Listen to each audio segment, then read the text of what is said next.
Estamos ya en el año del centenario del primer genocidio del siglo XX, en el que Turquía destruyó a la porción occidental de la nación armenia y exterminó a 1,5 millones de sus miembros. La memoria forma parte de nuestra identidad, que se alimenta de las glorias y epopeyas milenarias de nuestro pueblo y de las tragedias que templaron su espíritu de lucha y de resistencia a las vicisitudes.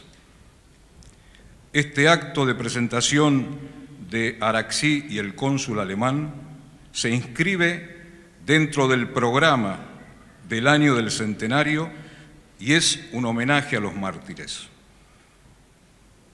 Le damos la bienvenida al autor Carlos Sáenz y a los escritores Marcos Aguinis y Jorge Torres Zabaleta.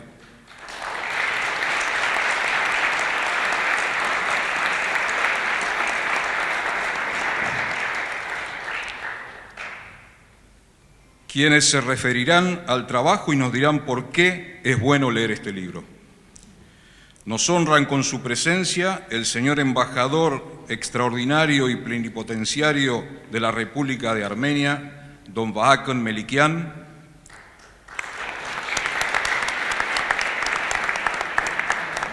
y el arzobispo primado de la Iglesia Armenia, monseñor Kisak Muradian.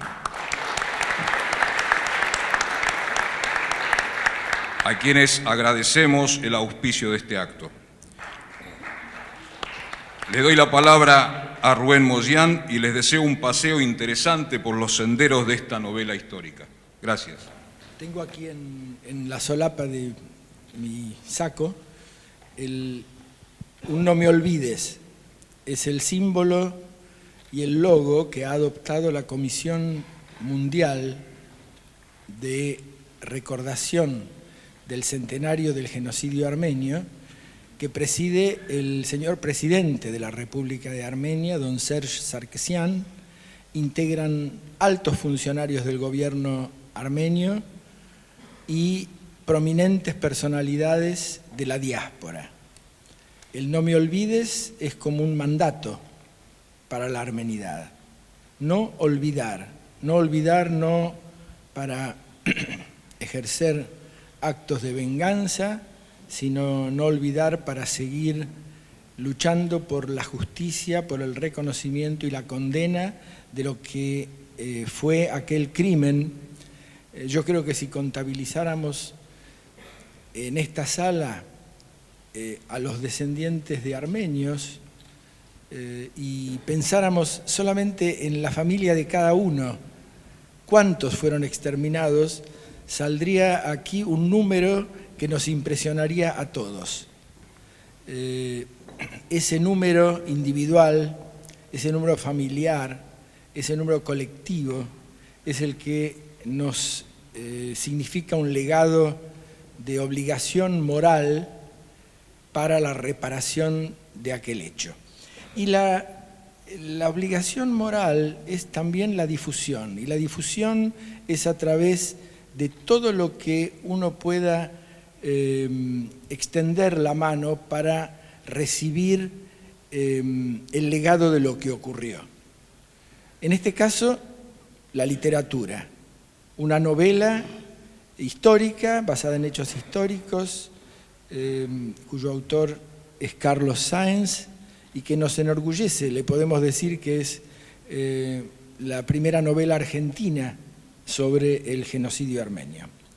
Y tenemos hoy, para referirse a esta obra, a dos escritores, periodistas, altas personalidades de la cultura e intelectualidad argentina, como son Marcos Aguinis y Jorge Torres Zabaleta.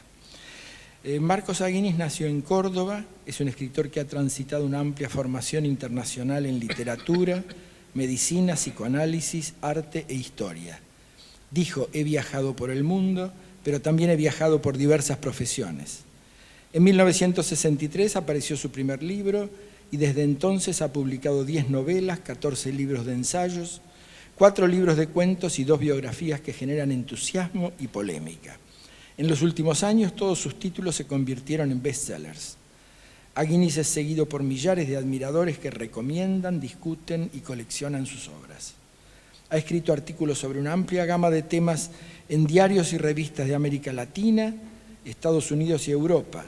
Ha dictado centenares de conferencias y cursos en instituciones educativas, artísticas, científicas y políticas en Alemania, España, Estados Unidos, Francia, Israel, Rusia, Italia y casi todos los países latinoamericanos. Cuando se restableció la democracia en la Argentina, en diciembre de 1983, Marcos Aguinis fue designado subsecretario y luego secretario de Cultura de la Nación. Impulsó la famosa primavera cultural que animó el país. Creó el PRONDEC, Programa Nacional de Democratización de la Cultura, que obtuvo el apoyo de la UNESCO y de las Naciones Unidas y puso en marcha intensas actividades participativas para concientizar a los individuos sobre los derechos, deberes y potencialidades que se cultivan en una real democracia. Por su obra fue nominado al Premio Educación para la Paz de la UNESCO. En el campo de los derechos humanos enfrentó temas polémicos que pusieron en riesgo su vida. Durante la última dictadura fue limitada la circulación de sus libros y algunos salían del país en forma clandestina. Innumerables lectores admiran su visión profética sobre el conflicto árabe-israelí, las tensiones internas de la Iglesia Católica, el autoritarismo y el resurgimiento del fundamentalismo étnico y religioso. Marcos Aguinis ha recibido, entre otros, el Premio Planeta, España, el Premio Fernando Jano en México, Premio Benemérito de la Cultura de la Academia de Artes y Ciencias de la Comunicación, Premio Nacional de Sociología, Premio Lobo de Mar, Premio Nacional de Literatura, Faja de Honor de la Sociedad Argentina de Escritores, Premio Swami Pranavananda, la plaqueta de plata anual de la agencia EFE por su contribución al fortalecimiento de la lengua y la cultura iberoamericanas, el Premio Esteban Echeverría, Gente de Letras, el Premio Juan Bautista Alberdi de Hispanic American Center of Economics Research y fue designado por Francia Caballero de las Letras y las Artes. Le otorgaron el título de doctor honoris causa la Tel Aviv University en 2002 y la Universidad de San Luis en el año 2000. En 1995, la Sociedad Argentina de Escritores le confirió el Gran Premio de Honor por la totalidad de su obra. El doctor Marcos Aguinis, a quien ustedes escuchan, ven por televisión, leen sus libros, está hoy aquí con nosotros y le damos la palabra.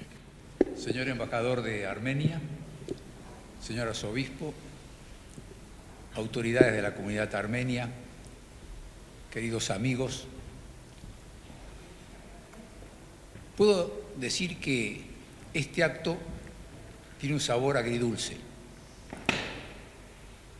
Es agrio porque evoca el genocidio armenio, el libro que estamos presentando hoy, y está ambientado fundamentalmente en esa trágica época. Y la parte dulce se refiere a que estamos celebrando una obra literaria de valor, bien escrita, y que posiblemente pueda llegar a muchos corazones y a muchas mentes para abrirlas y hacerles comprender todo lo que ha significado ese terrible hecho del cual se va a conmemorar 100 años a partir del 24 de abril de 1915. En este año 2014 se cumplen 100 años del comienzo de la Primera Guerra Mundial. Y el año que viene se van a cumplir 100 años del genocidio armenio. Todos recordamos que la Primera Guerra Mundial comenzó con un hecho pequeño, local, el asesinato del heredero de la corona de austrohúngara. Importante, pero no un acontecimiento equivalente a un tsunami. Pero ese acontecimiento se convirtió en un tsunami. Y se fueron formando alianzas y estalló el mundo en una guerra terrible que produjo el hundimiento de 4 grandes imperios. La Primera Guerra Mundial hundió al Imperio Austrohúngaro, hundió al Imperio Prusiano, hundió al Imperio Otomano y hundió al Imperio Ruso. Fue una guerra en la que se experimentaron por primera vez las matanzas mediante los gases venenosos. Apareció un nuevo tipo de armas. Las trincheras eran verdaderas cuevas, eran sarcófagos enormes donde los soldados morían. Un clima de odio que no se había conocido hasta esa época, con matanzas de civiles de una forma indiscriminada. Una guerra que creían que iba a durar unas pocas semanas y que duró muchos años, demasiados años, y que cambió el mapa del mundo después que finalizó. Durante esa guerra ocurrió lo que narra este libro que escribió Carlos Sáenz. El libro comienza narrando un clima relativamente idílico, feliz, en la parte oriental de Anatolia, en el Ursum, y lo narra en el comienzo del año 1915. Pero paulatinamente se va avanzando en lo que ocurrió después. Ahora bien, se habla mucho del genocidio armenio, olvidándonos que el genocidio tuvo sus antecedentes. Antes de que los jóvenes turcos encabezaran esta locura de exterminar a los armenios, porque los consideraban los enemigos del imperio, hubo un sultán llamado el sultán sanguinario o carnicero o rojo, Abdülhamid II, que a fines del siglo XIX cometió masacres entre los armenios. Esto fue como un momento preparatorio que fue, yo diría, acostumbrando a la mente de muchos ciudadanos de ese país a que la matanza de armenios no era algo escandaloso. Sabemos efectivamente que hubo algunos turcos, musulmanes turcos, que ayudaron a los armenios, que tuvieron el coraje y la valentía de ayudar a muchos armenios, pero la mayoría no tuvo esa conducta. Y el antecedente que además se sobrepone a la actitud de este sultán sanguinario está en un elemento que no se condena con suficiente energía, y es la famosa Dhimmitut, los jimis, es decir, los que no son musulmanes dentro de un país musulmán, tienen el título de jimis. ¿Y qué son los jimis? Son los que no practican, no son musulmanes, pero que sí son miembros de una religión monoteísta, entonces se le da cierto respeto. Los cristianos y los judíos son los jimis.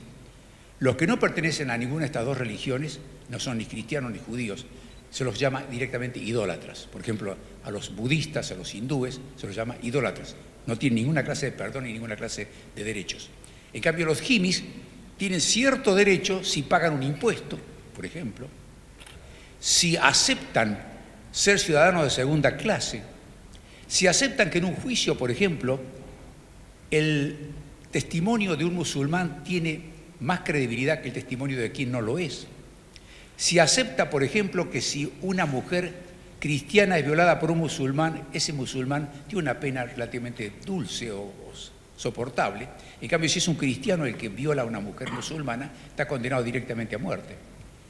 Es decir, esa diferencia, esa discriminación, tiene siglos. Es la Dhimmitut. Y eso existe en todos los países musulmanes. Esto existe desde los comienzos, desde la época de Mahoma. Pero por razones diversas, por la tolerancia que paulatinamente ha ido creciendo en Occidente, de esto no se habla mucho y no se lo condena con suficiente energía. Pero es el elemento inicial para comenzar la discriminación y terminar en las matanzas.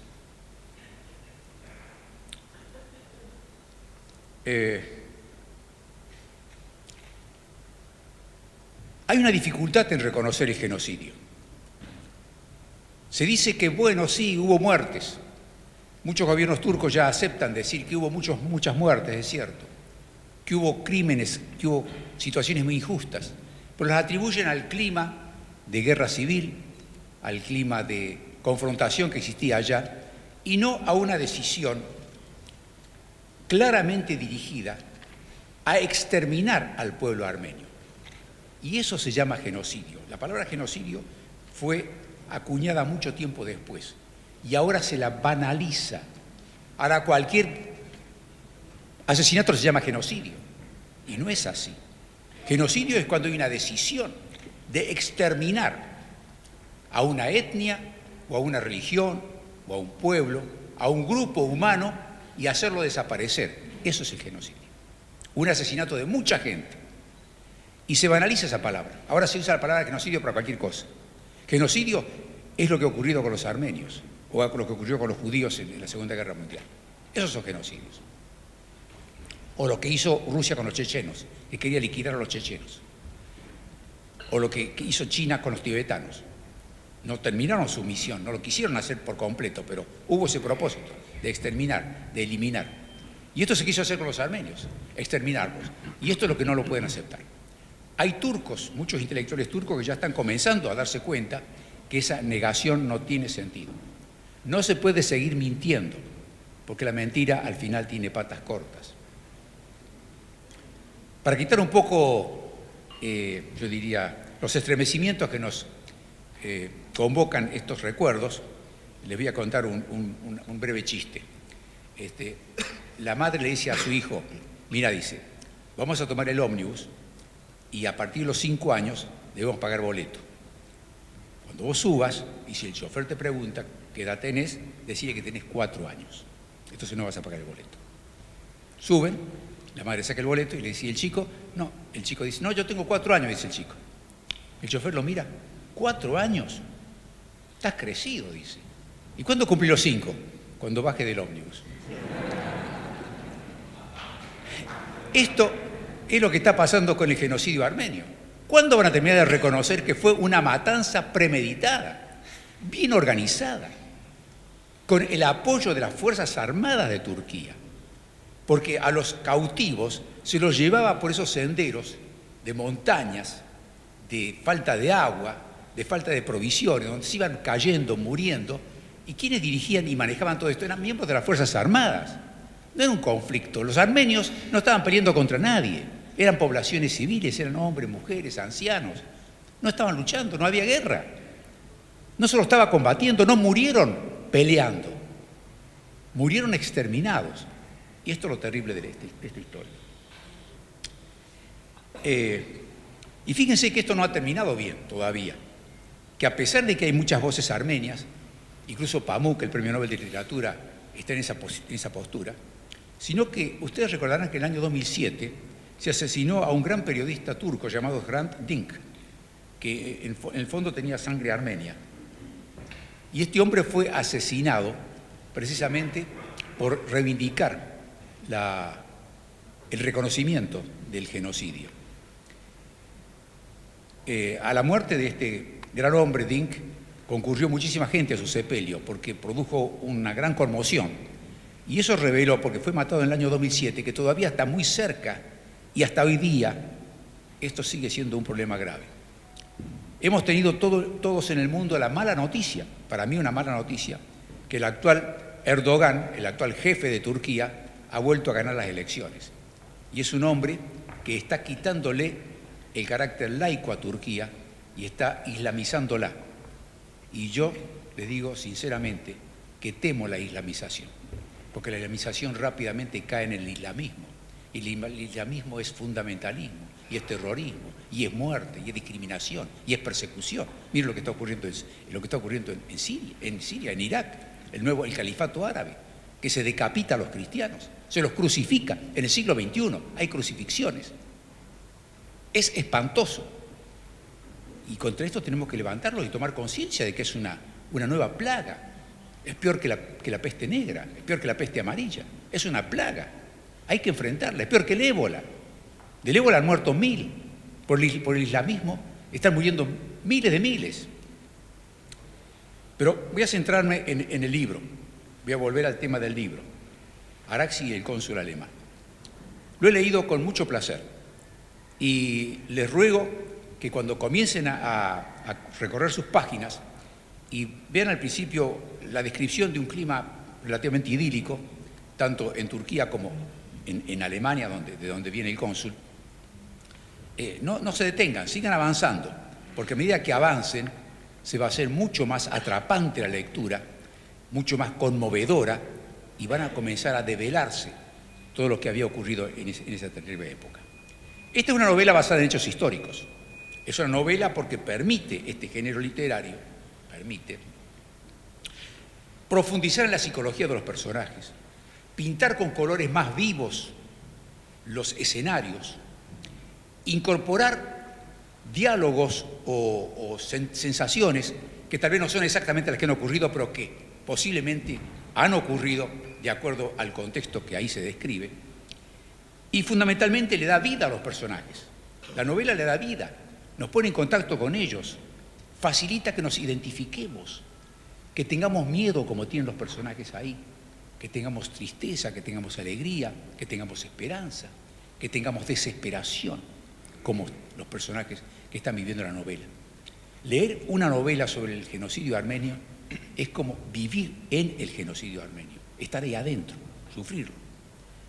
Y todas las peripecias que tienen esos personajes han sido descritas por Carlos Sáenz con gran acierto, con mucha fuerza, con mucha intensidad.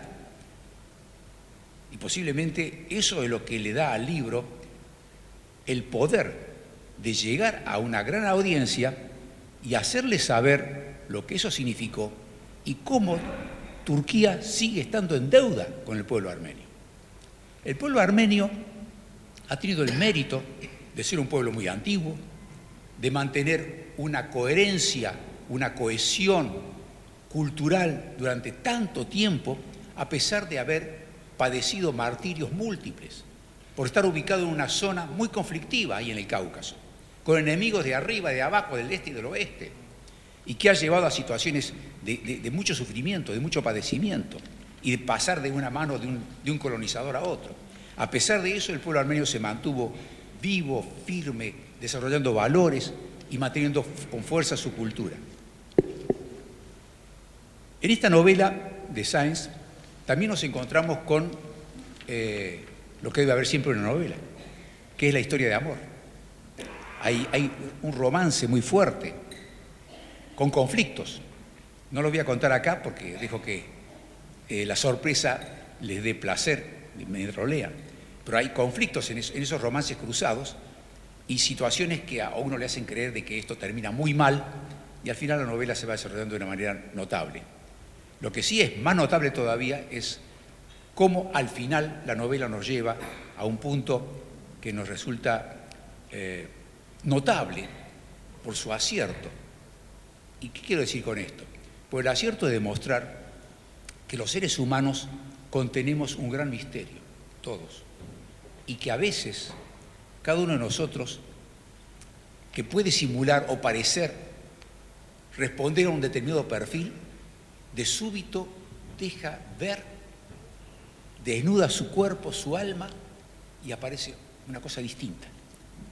Y esto es lo que nos brinda esta novela, que es la sorpresa de los personajes que de pronto cambian. Pero esto es normal, esto ocurre. Cuando se habla de emoción violenta, se habla de razones diversas por las cuales se cometen crímenes y que dice, esta persona no podía ser un criminal y sin embargo lo es. O la banalidad del mal, cuando decían que Eichmann, por ejemplo, era un simple burócrata y sin embargo él mandó a las cámaras de gas a millones de personas y era aparentemente un don nadie. O Pripke, que era un ciudadano de Bariloche que atendía a la gente y que era amigo con los vecinos y que sin embargo él fusiló a sangre fría a un montón de gente en las cuevas ardeatinas.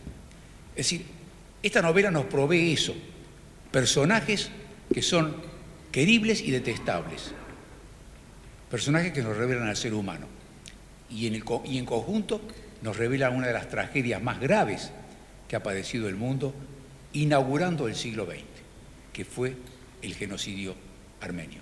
De modo que les recomiendo que lo lean con mucho placer, con mucho entusiasmo y que recomienden esta obra, que vale la pena.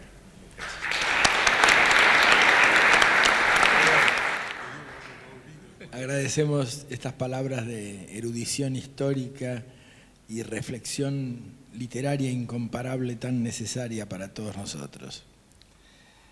Yo en este momento recordaba que allá en la lejana juventud de quienes tienen mi edad, estábamos ávidos de leer libros en español que se refirieran a lo que nosotros oíamos casi todos los días de nuestros abuelos. Y esos libros no existían.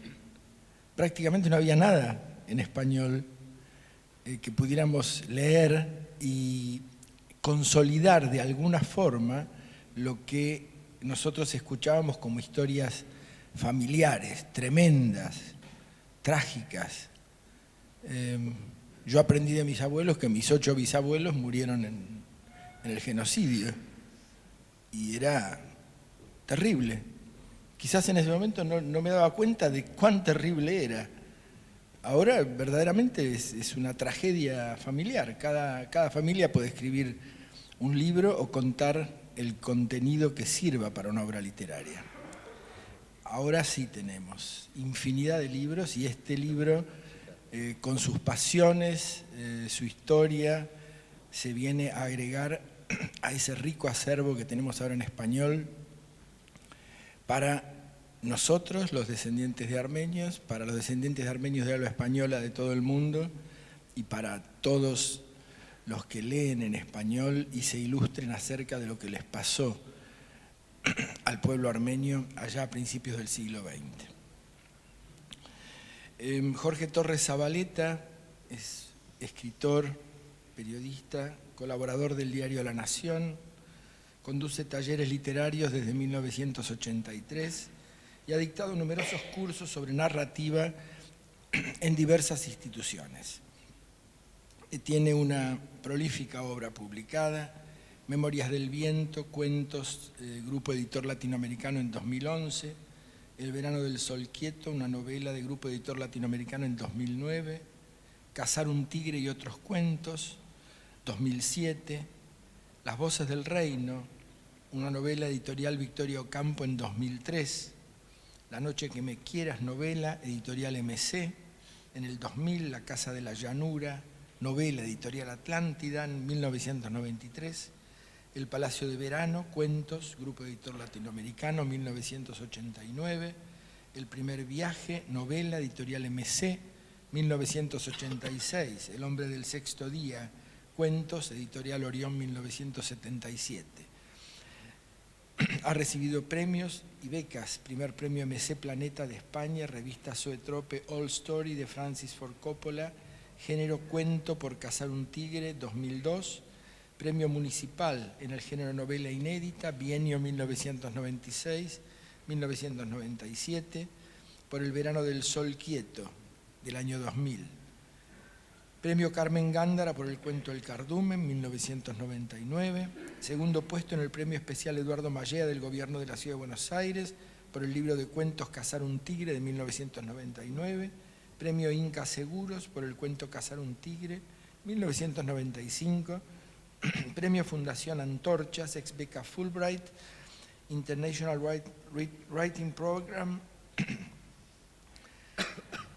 Iowa University, 1992, Premio Municipal, mención por la novela El primer viaje, de 1989, Premio Fortabat por el libro de cuentos El palacio de verano, de 1987, beca de la Cité des Arts, París, en el programa de residentes del Mozarteum argentino por el libro de cuentos El hombre del sexto día, 1979, y otros premios.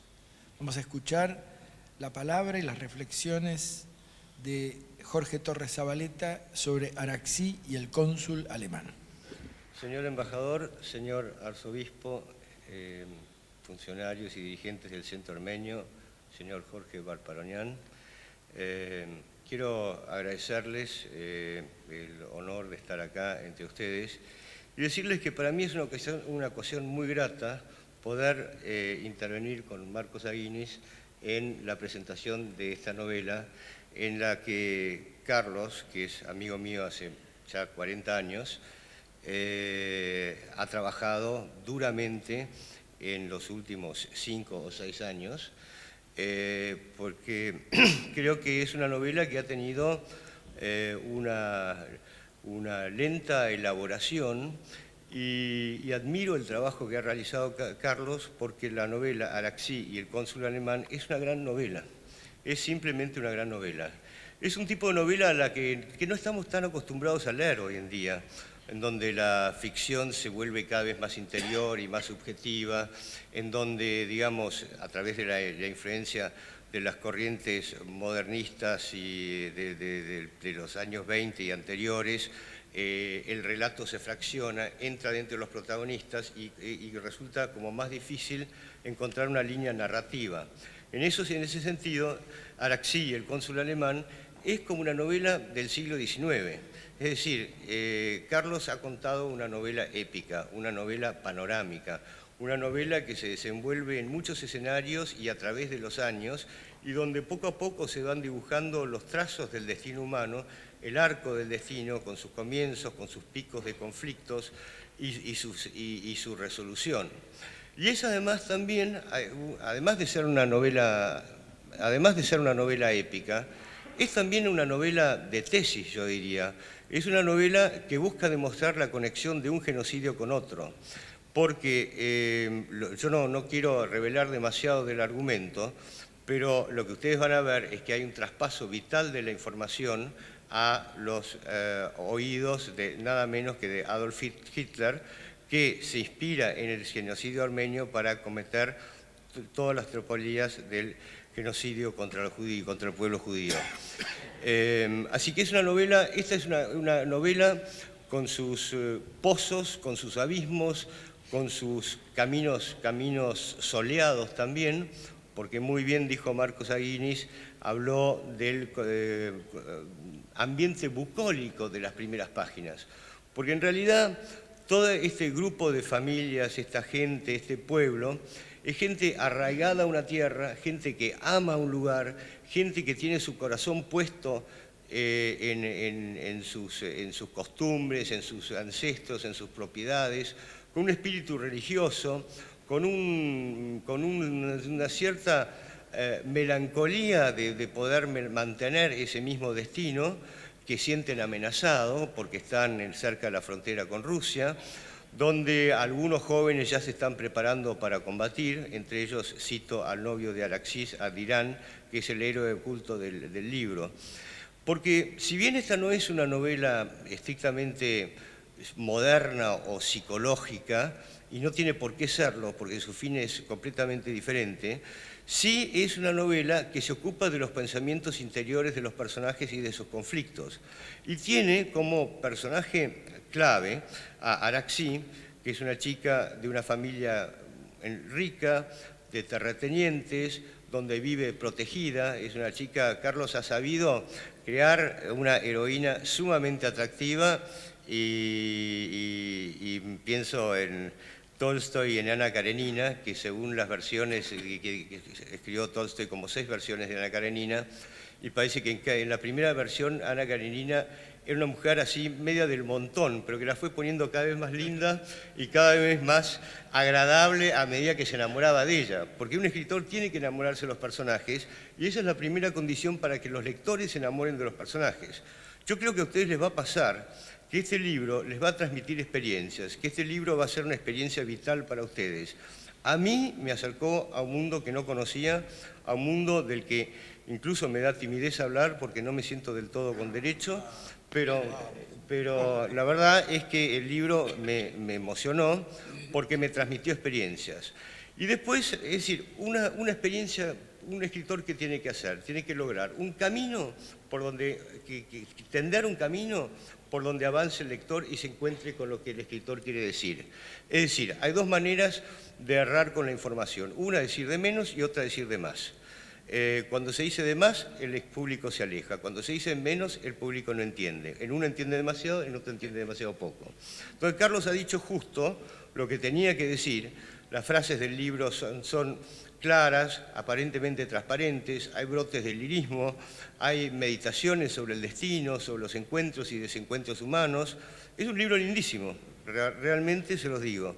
Y además hay una proeza que ha hecho Carlos, que ha sido de una posición parecida a la mía, en la que conozco poco de todo esto, ahora un poco más gracias a este libro y a algunos que me han dado, pero Carlos ha tenido que hacer una cosa que hacen los escritores que investiguen, que es inventarse una memoria, es decir, absorber de una cantidad de fuentes una secuencia de hechos, de datos, de informaciones, de tradiciones, de costumbres, de vidas, y eso utilizarlo como información que no dificulte la lectura de la novela, porque hay un principio que es muy claro, que es show, not tell, decir y no hacer una perorata, o no decir y no mostrar, show, mostrar y no estar haciendo una editorial.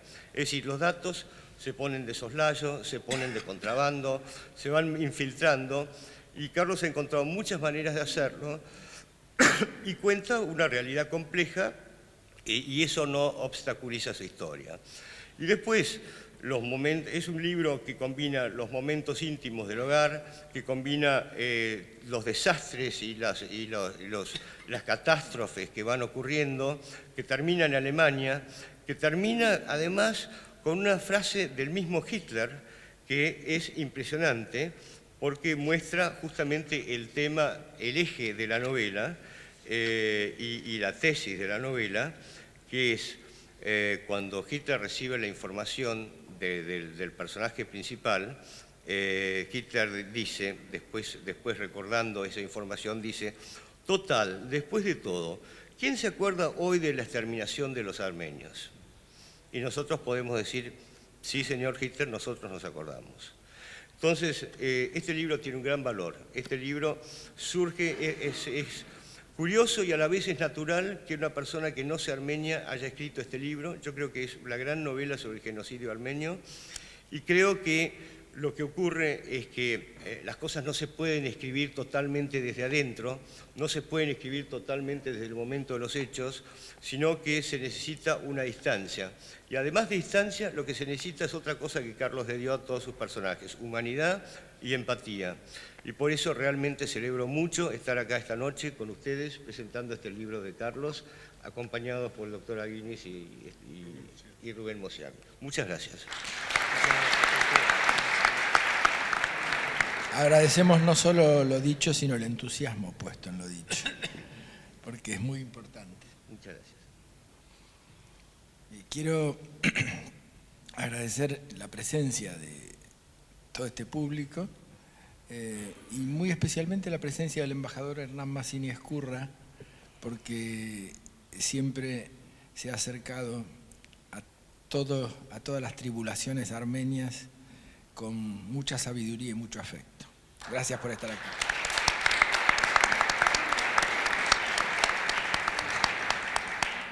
Carlos José Sáenz nació en Buenos Aires, es director de cine y guionista. Se recibió de bachiller en el Colegio Champagnat en 1969, cursó estudios de Derecho en la Pontificia Universidad Católica. Entre 1977 y 1980 su vocación lo llevó a completar el curso de Dirección de Cine y Guión en el Centro de Estudios Cinematográficos y el curso de Dirección de Drama con Jaime Kogan en el Teatro Pairó. Realizó y escribió varios cortometrajes, entre ellos Reflex, film de ficción ampliamente difundido en los primeros años de su actividad. Como guionista ha escrito y dirigido importantes largometrajes documentales, entre ellos American Rendezvous, que trata sobre la historia y restauración del Palacio Bosch, residencia del embajador de los Estados Unidos en Buenos Aires entre 1998 y 2001, y fue exhibido en Estados Unidos. Además, fue autor de 4 escultores argentinos en 1994 para Canal Arte, Cablevisión y Multicanal, y Teatro Colón de Buenos Aires, Historia y Restauración Patrimonial en 2009 por encargo del gobierno de la ciudad. Fue productor ejecutivo de largometrajes de ficción en coproducción para España, como Nunca estuve en Viena, The Last Chucker para Estados Unidos e Inglaterra, formalizando con la BBC la realización de In the Footsteps of Bruce Chatwin en la Patagonia. Se encargó en esos años de diversos temas fílmicos, desde deportivos, artísticos y culturales, y escribió por encargo varios largometrajes de ficción, aún en proyecto: Capital Aventurero, Montoya y Cazar un Tigre, junto con el escritor Jorge Torres Zabaleta, entre otros. Esa diversidad le valió una amplia experiencia en escritura de guiones para largometraje. Fue así que en 2003 estuvo entre los ganadores del Premio Raíces del Instituto Nacional de Cine y Artes Visuales de nuestro país, en conjunto con el Instituto de Cine de España, por el proyecto de largometraje histórico El León de las Sierras, proyectado durante el Festival Internacional de Cine en Mar del Plata. Araxi, el cónsul alemán, tiene origen en un guión de su autoría realizado en colaboración con Jorge Barparonian. Se trata de una gran producción cinematográfica de carácter bélico e histórico en proceso de financiación. Esta novela, Araxi y el cónsul alemán, es la primera escrita por Carlos Sáenz, de quien estamos ansiosos de escuchar la palabra. Muchas gracias por venir, veo un montón de caras de amigos. Quiero agradecer al señor embajador de la República de Armenia en Argentina, al señor arzobispo, al Centro Armenio, a Rubén Mosián, por su intermedio, y a mi amigo Jorge Barparonian, que es el editor de esta novela.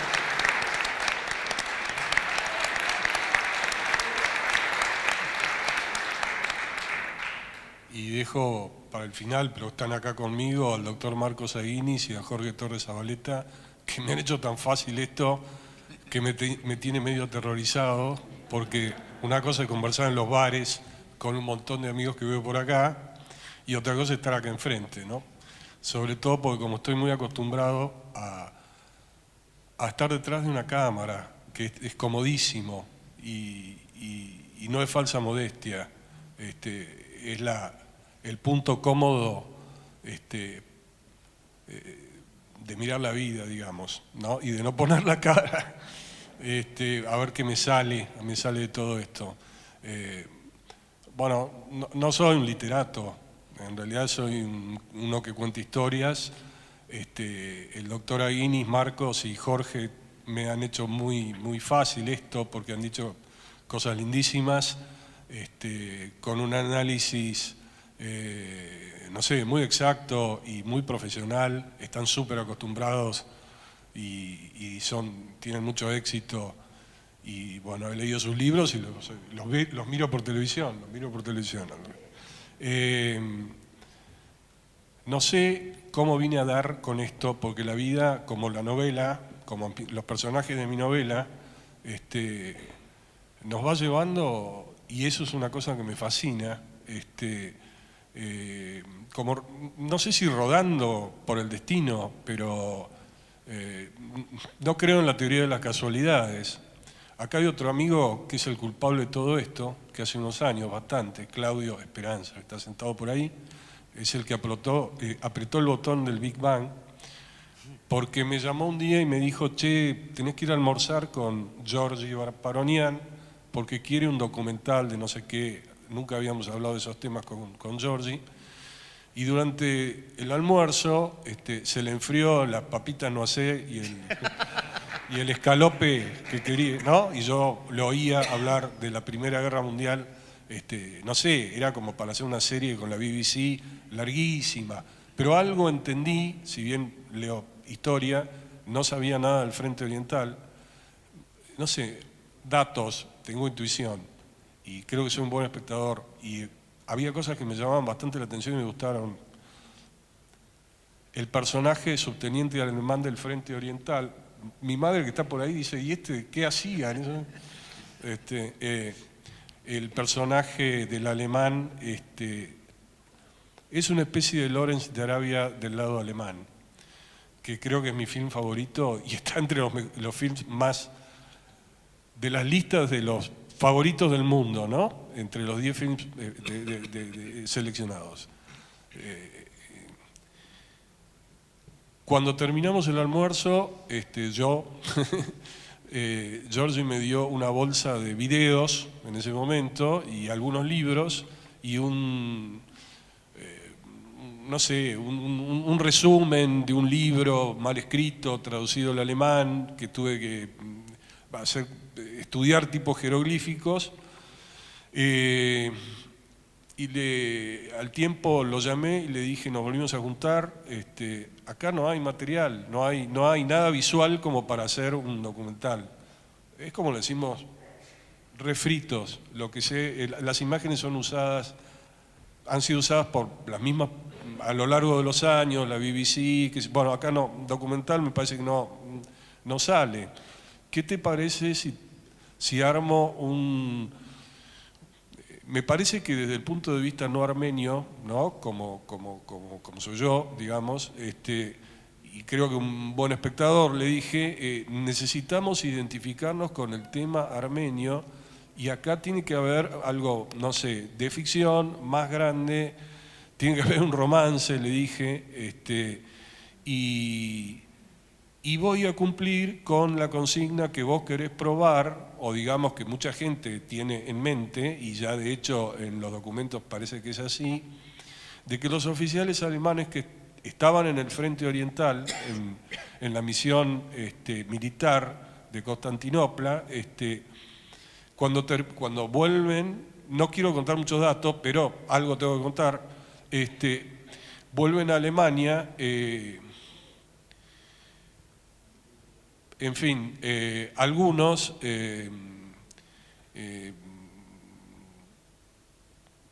digamos, exacerban su nacionalismo y algunos se pliegan a Hitler, que recién comenzaba.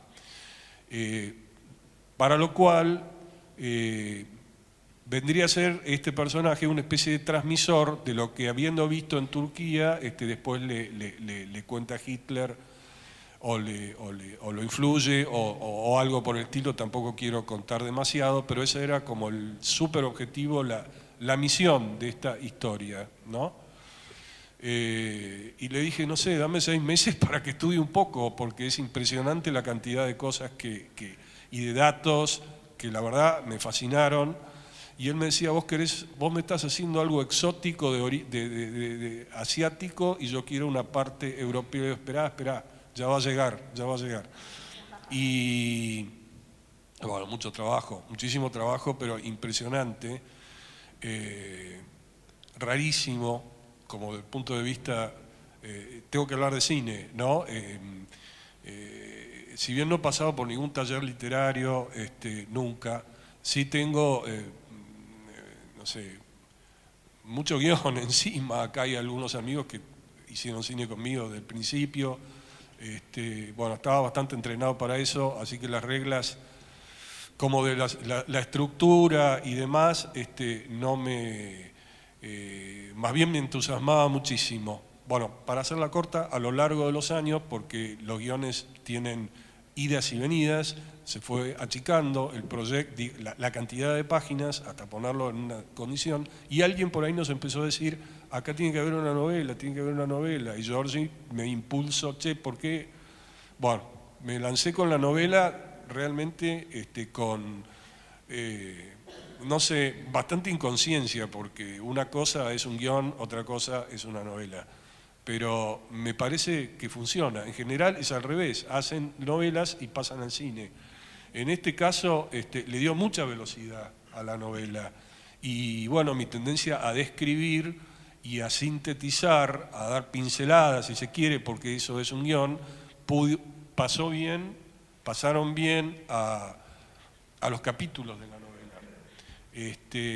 Lo demás, qué sé yo, no sé de dónde apareció, es bastante impactante, ni yo mismo sé de dónde aparecieron estas cosas, no es falsa modestia.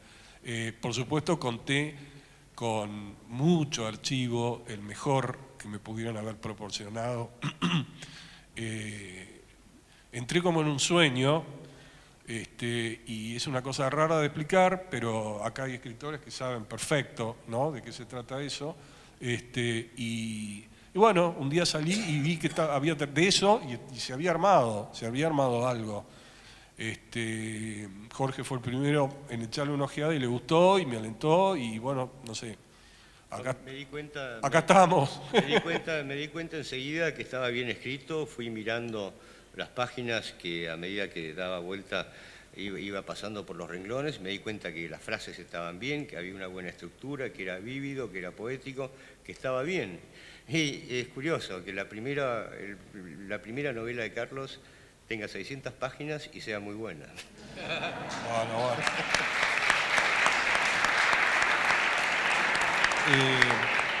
No me quiero olvidar de nada, ¿no? Volverme a casa y pensar me olvidé de tal cosa no va a ser muy bueno. Tuve que traducir en mi cabeza y ponerme como espectador a la vez que escritor del impacto que iba a producir trasladar muchos horrores que leí, muchísimos y mucho superiores, escandalizantes, horripilantes, no se puede creer. Creo que lo que he puesto da un panorama profundo, y para los que no saben nada de lo que ocurrió, como era mi caso, ahora cuando termine la novela van a tener realmente una especie de pasaje y van a saber mucho de esta cuestión. Ya lo dijeron muy bien mis dos presentadores, de manera más analítica. Quiero hacer un homenaje también, porque al no tener nada que ver, digamos,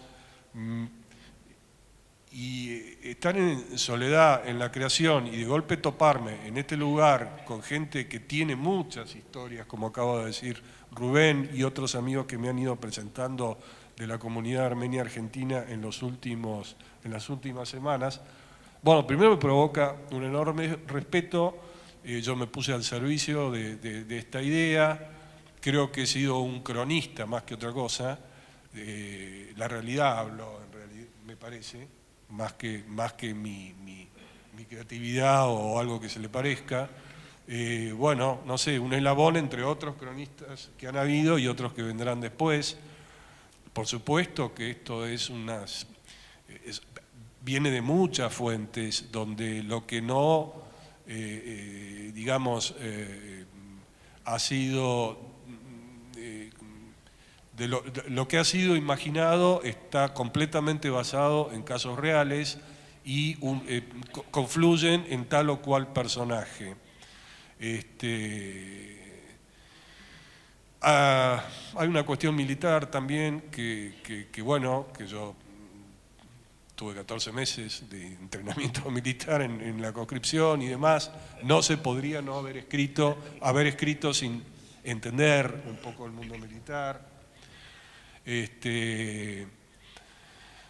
sin que a uno le gusten las aventuras. Estoy diciendo esto sin dejar de lado enormes tristezas de una familia, ¿no es cierto?, que son mis protagonistas, pero hay varias historias que van confluyendo, 3 o 4 destinos. Mi favorito es Dirán, se llama Dirán, ¿no? Es un luchador que pasa un poco desapercibido, pero cobra mucha importancia. Max, el subteniente alemán, parece ser como el tipo de enorme fuerza, y Araxi, que es así, o Araxi, que es medio fascinante, así la describo, y debe haber habido alguien así. No es una historia de débiles, y es una historia que termina bien. Es una historia de gente muy fuerte, fuertísimos, son sobrevivientes, y bueno, pueden sacarse encima todos los avatares, y reflexionan muchísimo sobre sus destinos, cosa que me parece uno de mis temas importantes, medio que me guió en la estructura, a la cual iba agarrado a la biografía concreta, real, del oficial, que para mí se llama Max von Swietz-Denrighe, que es un invento, en realidad se llamó Max von Scheubner-Richter, letón, ruso-prusiano, totalmente germano, y romántico. A alguna amiga alemana le pregunté si siendo tan duros podían ser románticos, y me dijo, le dije, tipo el varón rojo, el famoso, sí, me dijo, después se pusieron peor, pero en ese momento eran medio románticos.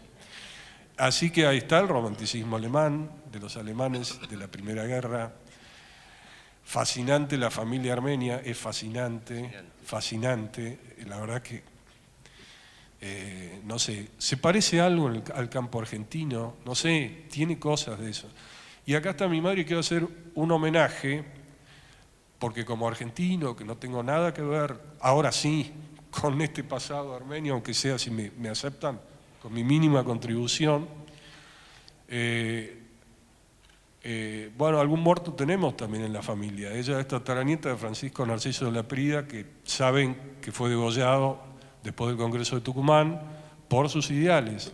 Y cuando entraba por acá, quizás un poquito pensé en él también, en algún momento, ¿no? No, de vez en cuando, ¿no? De morir así por la libertad y demás. Hay un monumento, ¿no? Al lado de la iglesia, lo conocí hace un rato, y al final dice: feliz de aquel que sucumbe para que viva su pueblo libre. Y bueno, me parece que héroes por la libertad, mártires, hay por todos lados, ¿no? Y este es un homenaje a ellos. Gracias.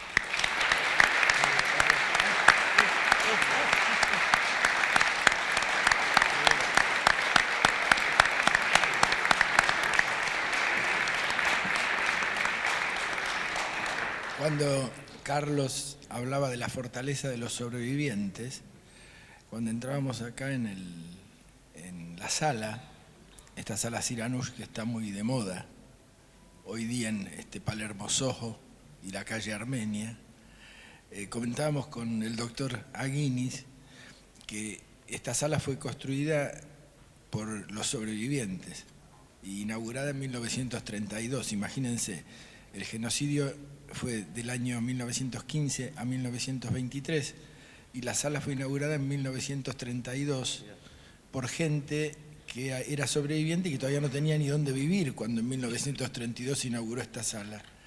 De manera tal que esta es una prueba más de la fortaleza de los sobrevivientes y de qué emoción provoca el hecho de saber que la sala fue construida por los sobrevivientes del genocidio de 1915 y en el 2014 estamos presentando la novela Araxí, el cónsul alemán, y haciendo este tipo de reflexiones sobre la fortaleza de esa generación.